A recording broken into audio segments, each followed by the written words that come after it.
Yo, welcome to the Outside the Box podcast. I am Jacques Slade. Welcome to the show. As always, we appreciate you guys. So this week is going to be a little bit different, as you can already see. Nick, Tiffany, and I weren't able to record an episode together. So what we did was we tried to record an episode separately. It was a lot of fun, and it allowed us to really incorporate you, the audience, into the show, which is something that we always want to do. The format of the show is going to be a little different. We're going to put questions on the screen that were asked by you guys, and each of us are going to go around answering those questions. We have 5 questions that we thought were really pertinent and that really would, I guess, make a difference. I don't know, make a difference that would be meaningful, impactful, and for the hype beast. I don't know. They're just, look, it's just 5 questions that we decided to ask or to answer. We didn't ask the questions. Someone else asked the questions and we're answering those questions, if you know what I mean. So just watch and let us know, not just me, because obviously I'm not the reason why you listen to the show. It's all about Nick and Tiffany.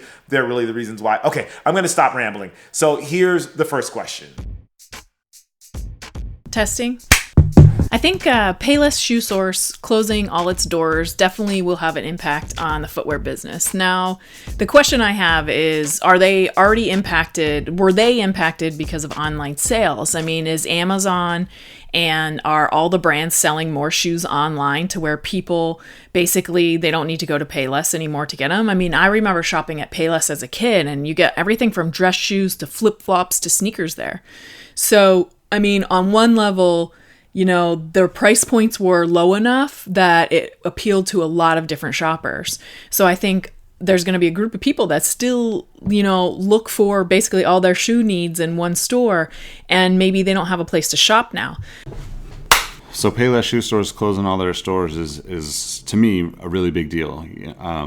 I mean, personally, it was one of those places that we shopped when we were kids because it was cheap and we didn't have a lot of money. So, you know, our $30 budget fit well with what the selection at Payless ShoeSource was. But I think that, you know, it speaks to the nature of the sneaker business right now.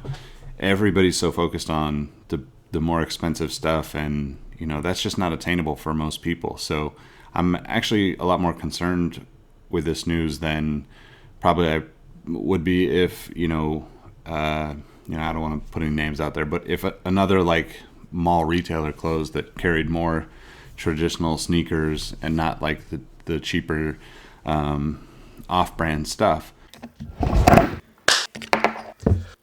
I think it's going to be bigger than what most people think it's going to be. Payless has a large collection of stores, and I know especially for kids, I know especially with my family, they generally go to places like Payless or Kmart or Walmart and buy the kids cheaper shoes because they're going to grow out of those sizes really fast. So I don't necessarily feel that the impact is going to have an impact on places like Foot Locker and Foot Action and Finish Line and places like that.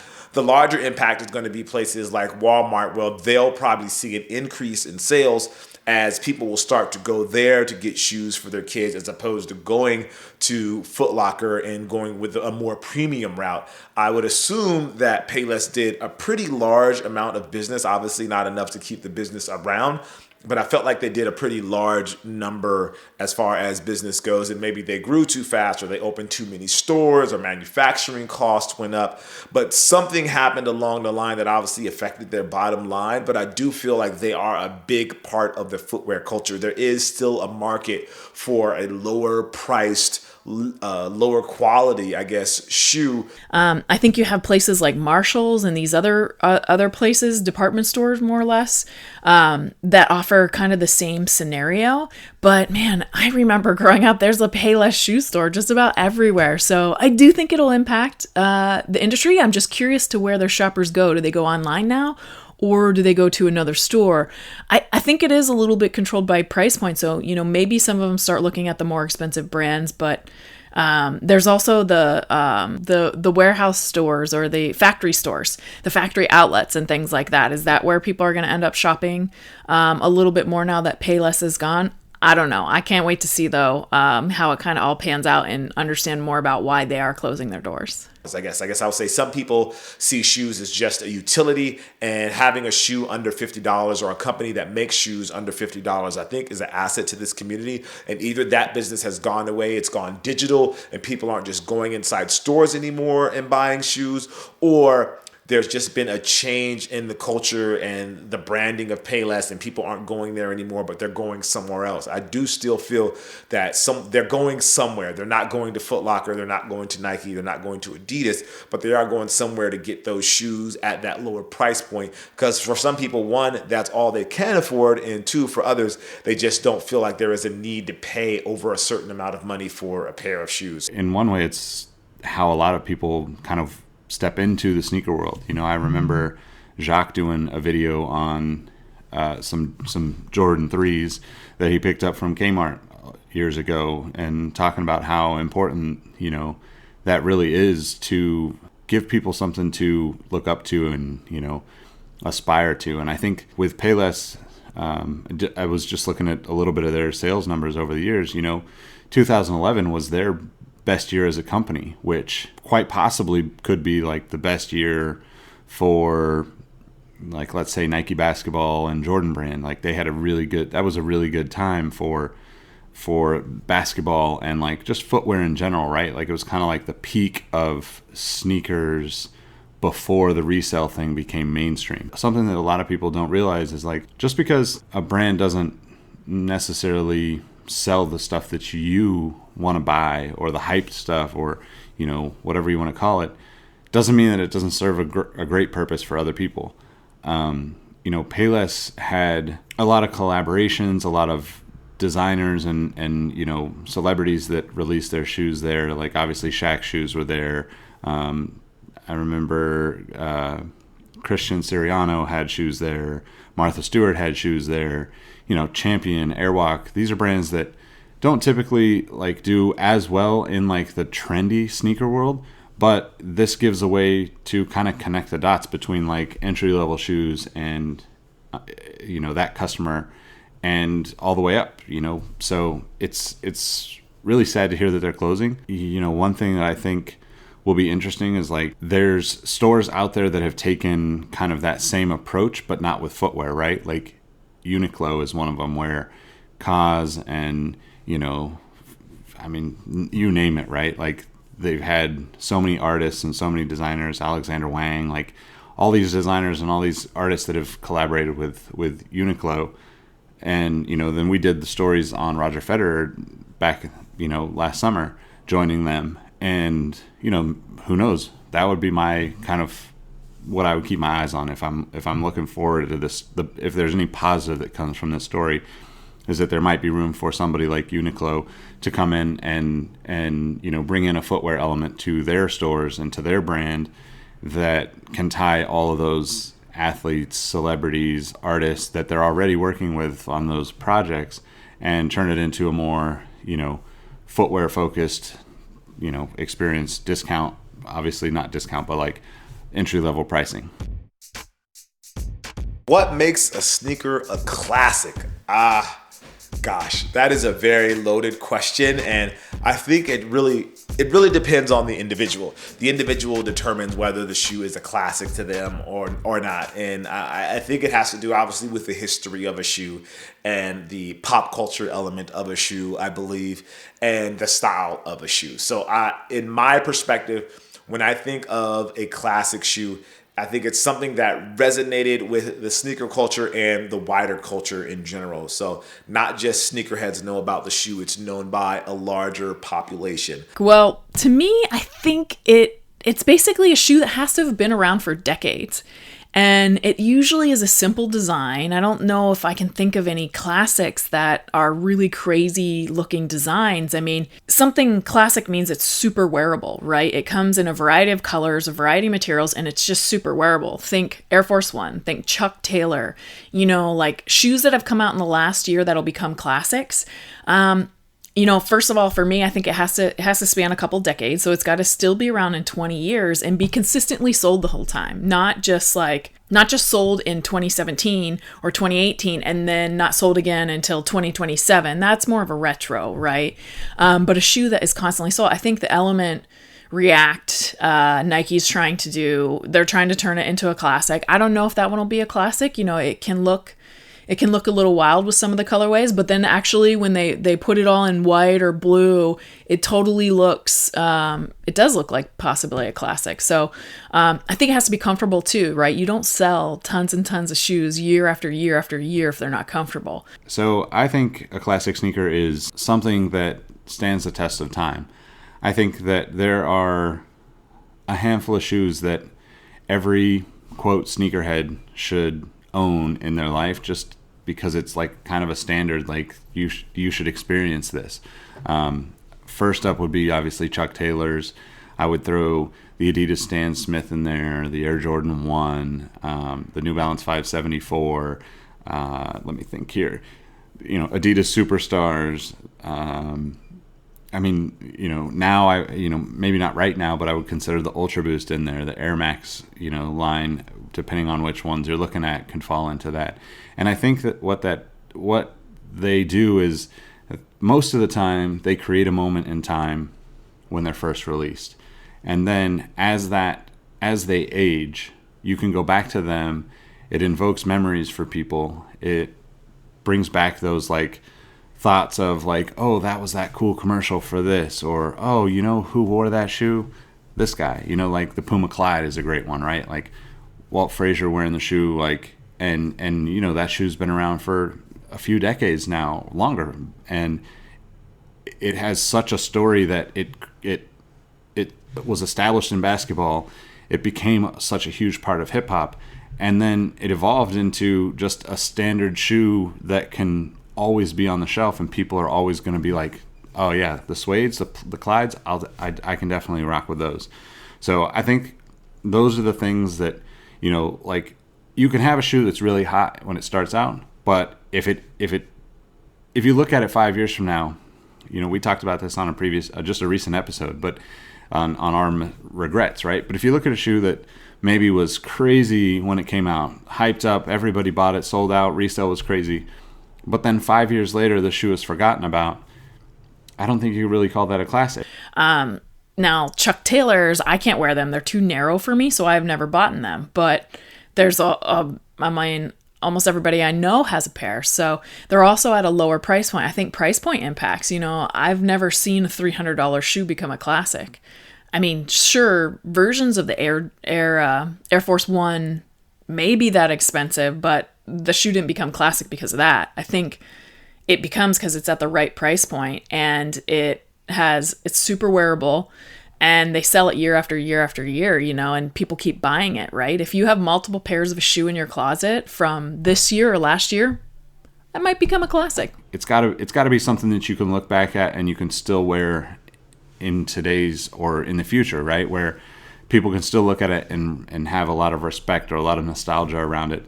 To me, that's, the definition of a classic sneaker. For me, when I think of the word classic or a classic sneaker, it has to be something that is bigger than the sneaker culture and resonates with a larger audience, and they're able to recognize it on site and know exactly what it is. For instance, the Air Jordan 11, that is a classic sneaker to me. Yes, the sneaker culture knows about it, but people outside of the sneaker culture know about it as well. They may not necessarily know that it is the brand Air Jordan 11 or the Space Jam Air Jordan 11, but they do know that it is a very popular Air Jordan sneaker. And I think things like that and the shoe being able to be a part of the lexicon of the broader community is what makes it classic in my eyes.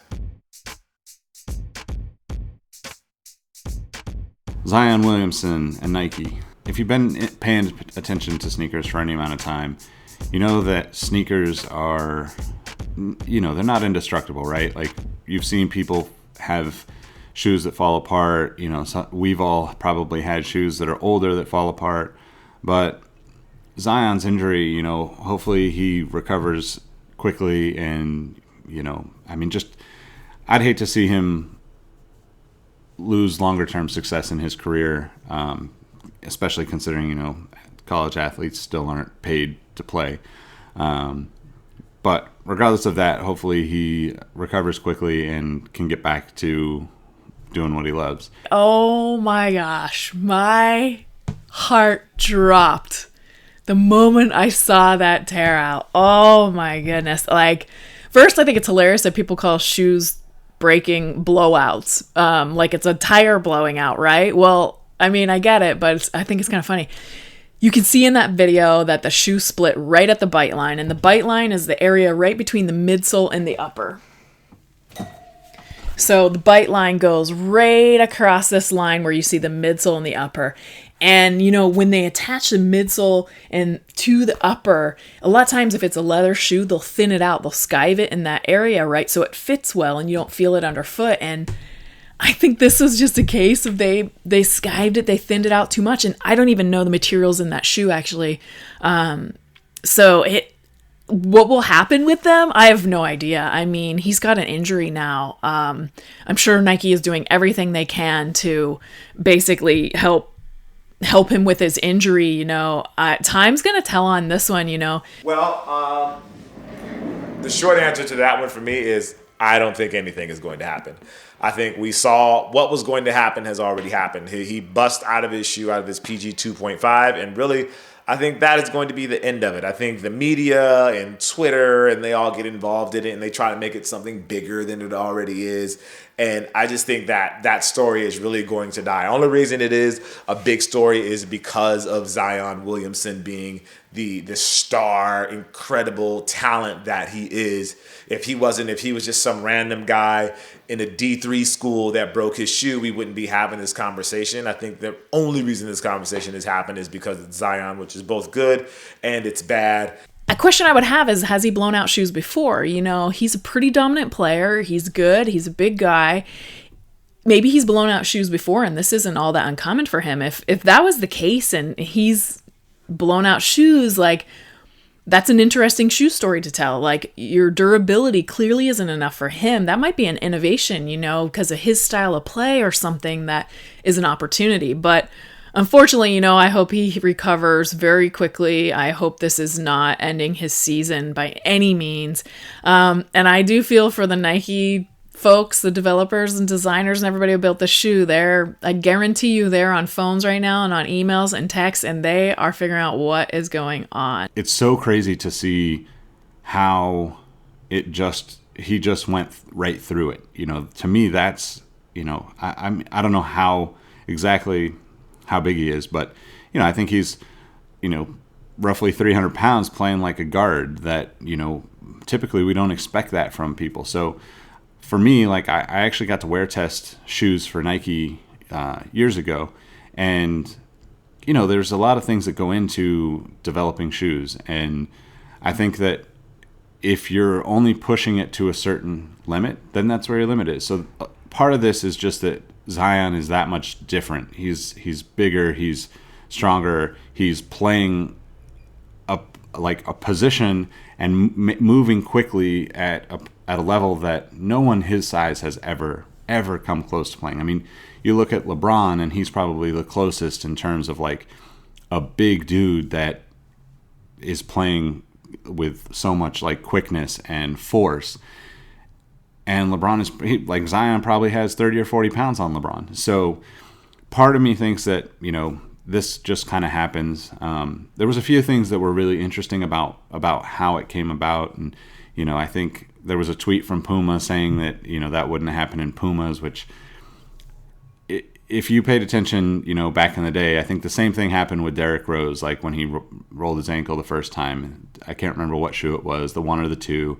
And someone from Nike blamed Adidas and basically said, well, if he was in Nikes, he'd be okay. And I think that it's just tasteless. I think that, everybody has things that happen, and to throw shade at a brand because something like this happens, it's not necessarily the right thing to do. Part of that is because I don't think social media should be. I think social media should be very let's say, edgy, or I think the brands should definitely, kind of go at each other a little bit, but in a tasteful way. When first and foremost, like, the concern for Zion is beyond the brands, right? Like, nobody wants to see this kid have this kind of injury or anything. It seems like it's going to be okay, and he walked off the court, and from what I've read, he's it's just a light sprain. But you just never want to see that with somebody who has such a bright future in front of him. As Nightwing said it best, I think just Zion is just an incredible talent and puts a lot of force on his shoes. And it's probably a one-time situation. Now, whether Zion signs with Nike or he signs with Adidas or he signs with whoever, I don't think it's going to have anything to do with his shoe tearing, and that's going to affect his decision. I think that's going to come down to money and how they're going to brand him and how he'll be able to share his message and grow his brand with a sneaker company. So I guess at the end of the day, I say all that to say probably nothing. So time will tell. Maybe he stays with Nike, maybe he doesn't. It's all about what his perception is of what happened, and it's a shame that it happened. It shouldn't have happened, but that was probably the biggest tear I've ever seen in a shoe. I mean, incredible. It just split. Like, I would love to have high-speed video of that split. I mean, wow, that's something. At the end of the day, things happen with brands that things happen with sneakers for every brand that you just don't expect. So I think the Zion thing, hopefully he just recovers quickly, and hopefully it's a learning lesson for Nike to go and, up their game when it comes to product testing and making sure that these guys that are playing in their product are going to be safe first and foremost. So why is the app for Nike Adapt BB crashing? Well, the article I read said that Nike's app was turning its kicks into bricks, and I thought it was hilarious, right? Kicks and bricks. But it sounds like the Android update for the app bricks the shoe, which is, man, it's the worst. It's the worst case scenario with a digital product. You guys all remember the blue screen of death, right? And it's kind of like anytime you do anything with CE, consumer electronics based product, there's so many tests that you have to run. There are so many options. There are so many niches of experience and things that people can do, and things that are out of your control, like a software, like when Android updates their software, when Apple updates their software, like, man, to make sure it all works. And we've all had digital products where they failed for an update, right? That's not uncommon. But on a shoe, like, is your shoe on? Is it off? Like, what's your scenario? Did you just take it off while you were changing in the gym and now you can't put your shoe on? Like, when it bricked, did it fully tighten? Like, I have so many different questions on it. Well, technically, it's not the actual app that's crashing. They're having some issues with connectivity between the Bluetooth sensor and I believe the left shoe and with Android phones. I think it's actually happening on iPhones as well. So it's not necessarily that the app is crashing. It's that they're just having some Bluetooth connectivity issues with the latest update that they had. Part of that is, and again, I have some insight into this, and that's why I can speak to this, is one, Android phones or Android systems are really hard to program for because there are so many different variants of phones, unlike with iOS where it's just one specific phone. And again, I know iOS was having issues as well. Part of it is the Android situation, and part of it is maybe Nike didn't QA this version of the app as well as they should have, and that's why they're having some QA issues as far as bugs. But it's not a huge population from what I understand. It's a very small number of people. I personally had the issue with my pair as well. I had to do a hard reset and then it worked. So it's not like it's not happening. So I definitely know that it's happening. Well, it seems the story is only on the Androids. So, I mean, Team iPhone, well, technically I'm like still Team BlackBerry if I could get my hands on a decent one, but there's nothing out there that I can. Anyway, I think that the Adapt BB is so far advanced for sneakers that it's almost expected that you would see things come up like this. And I don't think that, I'm not discounting the fact that they should have a product that works well, especially with as much energy and money and time and, development that has gone into a shoe like this. But I will say, like, working for companies that have had apps and working with the people that built those apps and creating content for those apps over the past, few years of my life, it's very difficult to consider every single real world scenario that a person is going to go through and to adjust for that. You can't possibly know all the scenarios that a person is going to use on their phone and the stresses that it might put on your app. So, there could be so many different things, right? Resources. If you're one of those people that leaves 100 apps open on your phone and it's always, struggling for resources, then, it's almost expected that apps crash, right? Like, it happens on laptops. It happens everywhere. Like, that's just a part of things.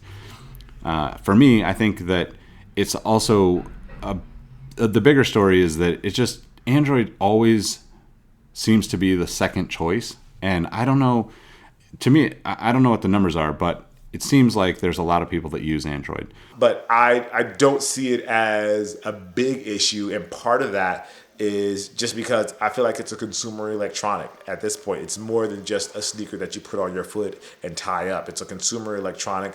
And with those and with the integration of an app, you are going to have some bugs or things that happen. Apple just had an issue recently saying, so if Apple or Microsoft or Instagram or any of these people can have bug issues with their apps, I think it's pretty easy for us to give a pass to Nike for them having issues with the Bluetooth in the Adapt BB. I would say that it's maybe closer to 50% than it's ever been. And that to me is the thing that's very interesting about this. If Nike already had a partnership with iPhone or with Apple rather, with other products, right? There's been plenty of things that Nike's worked on with Apple over the years, going back, quite a few years. So to me, I think that this is something where it should establish more rules internally for a company like Nike and hopefully for other companies as well, that they work directly with Android. Like, I'm talking like the same way that you would partner with Apple, because if you're going to leave, let's say 30 or 40% of the customers out there with a product that is going to leave a bad taste in their mouth, leave them stranded with shoes that don't lace, then you're like in a world of hurt. You're not going to sell a lot of shoes to those people because they're going to have that bad impression from the one shoe with the technology that you're failing them with. So my hope from this is that it starts a trend where the brands work more directly with Android as a platform, the way that they have with Apple for years. I think that apps are the future. I think that it's not just about hiring a development team to build the app that can potentially work with a platform.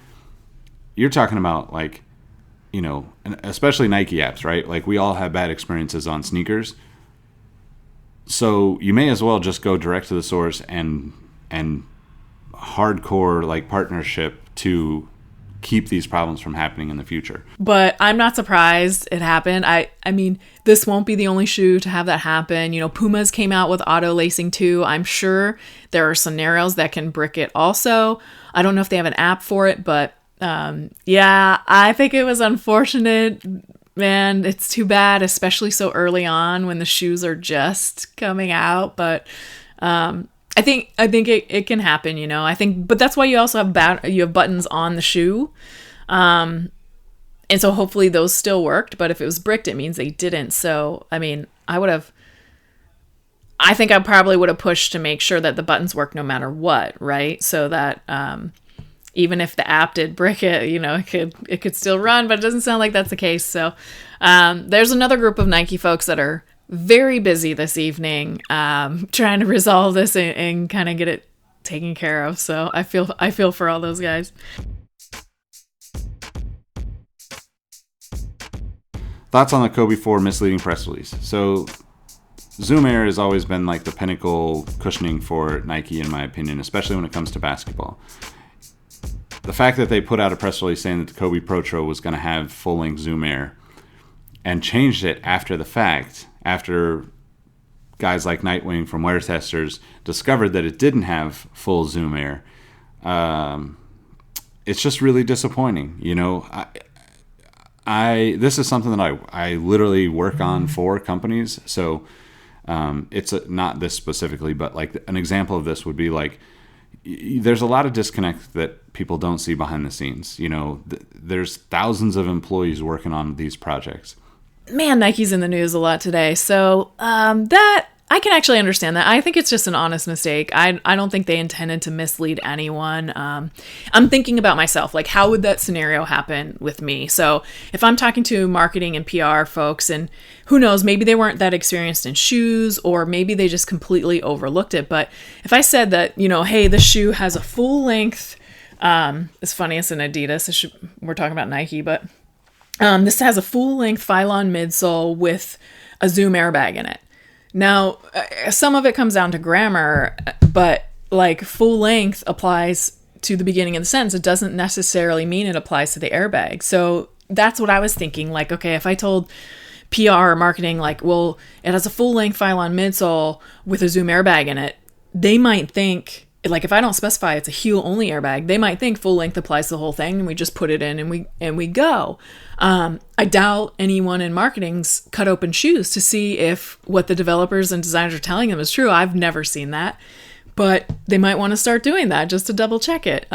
So I really don't think it was misleading or intentionally to be misleading or anything like that. And I just think that's really messed up. I'll be honest. I don't know the full story behind this one, so I don't have any insight into this. But as a consumer, a person who has that shoe and that was expecting to have that sort of upgrade, it is super frustrating for them to change it at the last moment. I don't know if it was just a manufacturing thing and they decided at the last minute that no, we're not going to do full length zoom, or if it was never intended, or if someone that was writing the press release mixed some things up and then it just didn't get approved the right way. Someone skimmed over it or didn't approve it the right way. But either way, it is definitely frustrating. And I feel for those that wanted to have that sort of experience, and especially play inside of the Kobe 4 Protro, that you're not going to get that experience. I don't know how Nike is going to fix that. I know last time something like this happened, Nike refunded people. So I'm not sure if they're going to refund people this time, but it's definitely frustrating. I hear you 100%. I'm frustrated myself. Definitely not something that I expected. I expected the upgrade, especially with the whole Protro theme, that it's supposed to be an upgraded version for today. And I know we do still use Zoom, but we expected something more than what was already in the Kobe 4. So in that regard, super frustrating, but I totally understand. So Nike has no excuse. I think someone should have definitely been on this, and but I'm definitely glad that they addressed it. They didn't just leave it out there to linger and to hang with no answers. So they were proactive about answering our questions about it. So with that, I'm definitely appreciative of that, and I'm thankful that they decided to let people know, because once I saw what was going on, and I obviously hadn't worn my pair before then, it was definitely like, let me go check my pair now to see if this is just isolated issues, but it's obviously a bigger issue. And I think, and I hope that Nike will fix that in the next version of the Kobe 4 Protro, either that or they change the name and take the Protro out, because it doesn't feel like a Protro if there's not going to be some sort of added tech on the shoe to make the shoe better and bring the shoe up to the standards of today. It's really unfortunate, and I think that Nike, rather than just changing the press release, should come out and make a statement saying like, hey, we messed up. We're sorry about that. If you bought these, we'll give you a discount or coupon or gift card or something like that. Because this is something so personal to the projects that I work on, I think that it's another opportunity for Nike to work on their processes and kind of jump backwards to reset where they are with how things get passed along. Because a lot of times what happens is you've hired somebody, either a contractor or an entry-level person, as a copywriter who's writing that stuff for the site. They've never even seen the product. They're getting pictures of it. They're getting like a loose outline from somebody who, a designer or a developer or, somebody that engineered the product. So it's not like well thought out. Like you're really pulling from different things. And you see that in the sneaker world because a press release will go out and all of the blogs will do the exact same, made this exact same mistake, right? Everybody said it was full length Zoom. That to me is just a sign of like, hey, this needs to be addressed in a better way from the source, right? If somebody's writing, especially if you're hiring somebody as a contractor, that person's not sitting there with a bunch of other people working with Nike. They're working from their own office or their own home or wherever, writing this description about the Kobe Zoom 4 Protro. They see that there's full-length Zoom. They have no way of checking up on it, right? There's no fact-checking for those people. So it sucks for those people because I would imagine the person that wrote that is probably going to get reprimanded, possibly even fired, or have some end of relationship with Nike because they made that mistake. But at the same time, like, where do they get the information from? Like, I would assume, based on my experience, that it came in a list of things. You're not just going to get one shoe and say, hey, write about this. It's literally like, here's all the shoes that are coming out for the next 3 months. We need product descriptions and we need stories on all these shoes. So there's a big disconnect on the business side that people will probably never see. And that, to me, hopefully gets solved with this issue coming out. I think it was a total accident, and I'm sure they'll figure out a way to communicate and make any customers that are unhappy about this happy again. But I don't think they have anything to gain by falsely advertising. They know that YouTubers like myself are going to tear these shoes apart and see what's in them, and you can tell right away when there's not a Zoom bag. It's pretty obvious. So yeah, I think they know people are going to tear their shoes apart, and I think it's super challenging to be in this situation, but I think it was an accident. People make mistakes all the time.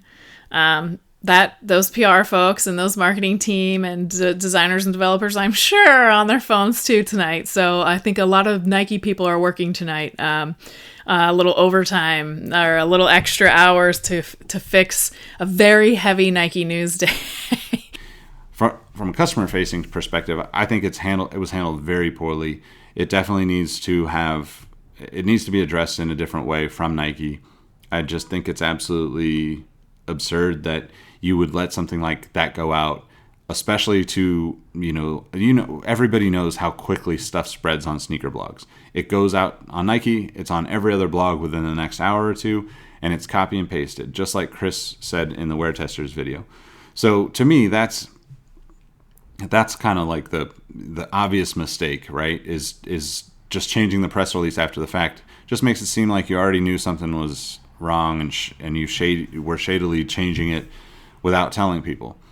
Now, there's no way for them to send out a next press release in the same regards because people pull from the Nike business site rather than, it used to be proactive where Nike would send the press release, a PR person from Nike would send a press release to, let's say 24 different websites or magazines, news outlets, whatever.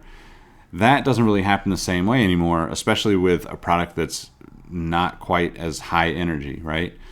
They might do that for the Adapt BB, but they're not going to do that for the Kobe Protro because it's just not. It doesn't have the same level of importance in the grand scheme of things. So now those